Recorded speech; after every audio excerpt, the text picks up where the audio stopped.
Welcome to episode 7 of our Ready, Set, Go countdown series. My name is Maiki and I'm joined today by my colleague Paul. Hi Paul.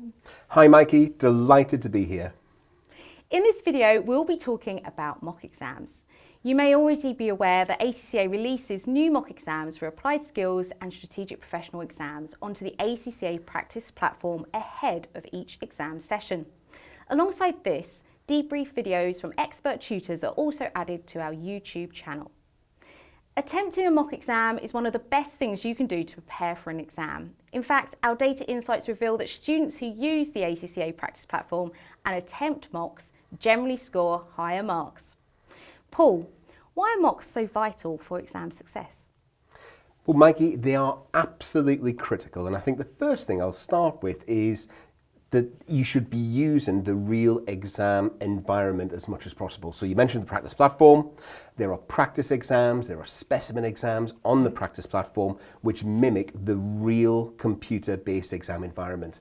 And that can make you comfortable with what you're going to get in the real exam itself. You don't want to be turning up on the real exam day and seeing something new, a new format, a new style. It will get you comfortable and it will give you an advantage against those who aren't doing mock exams in the practice platform. Secondly, it will really help you identify your strengths and weaknesses. And we'll come on to debriefing later, I'm sure, but it's going to be critical for you not just to do the questions, but make time to allow you to debrief them. And that will allow you to identify, as I said, your strengths and weaknesses. Third one would be time management. You know, a lot of students do struggle with time. We hear that from the examining teams after every sitting.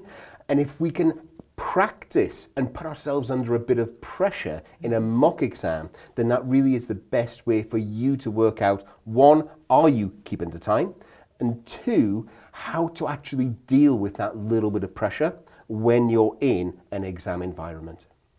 And do you have some tips for those completing a mock exam? Yeah, I think starting, it's always tough if you don't know what you're going to get.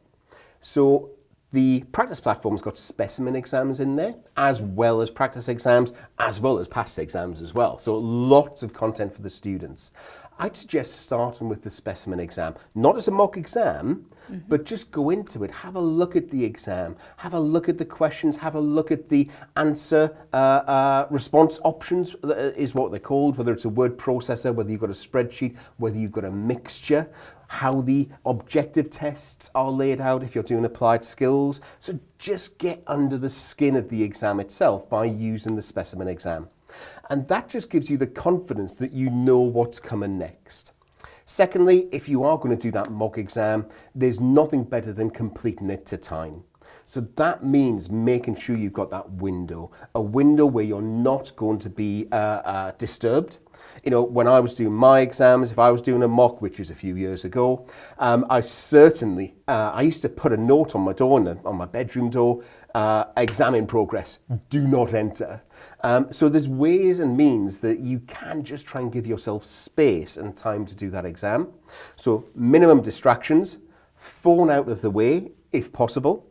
Now, if you can't get that 3 to 4 hours spare to do the mock exam, yeah, I think you can chunk it up, but it's absolutely crucial that you keep the time. So if it's a 45-minute question, give yourself 45 minutes and then stop.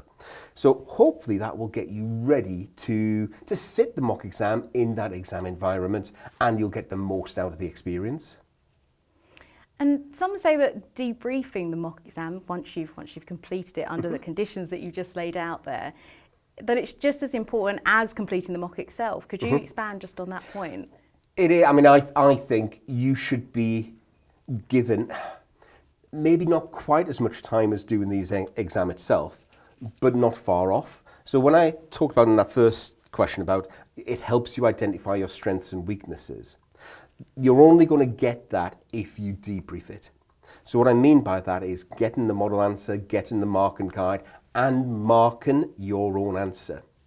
In the practice platform, you can do that. You can actually mark your own answer, give it tick mark. You can even leave comments on your script if you want, where you think you've done well or bad to identify your strengths and weaknesses. it is important that you do make sure that you do give yourself that confidence where you see that you're doing well and note down what you're good at, because then when you're in that final revision phase, you can really concentrate on your strengths as well as working on those weaker areas. I also think you can learn from answers. So especially the narrative, so the wordy questions. Examiners' answers are very long and can be very long, and they're an example of what would score credit rather than what you'd be able to do in the time allowed. So don't worry about not writing an answer which is as long as the examiner's answer. You're not expected to. But actually, they're incredibly comprehensive. So if there's an area where you feel that you're a little bit weak, by reviewing, reading, understanding the examiner's answer, you can build your knowledge as well. Layouts. Look at the examiner's answer again. Look at the format of the presentation. Look at the style. I bet it's broken down for the wordy questions into paragraphs. Is yours similar?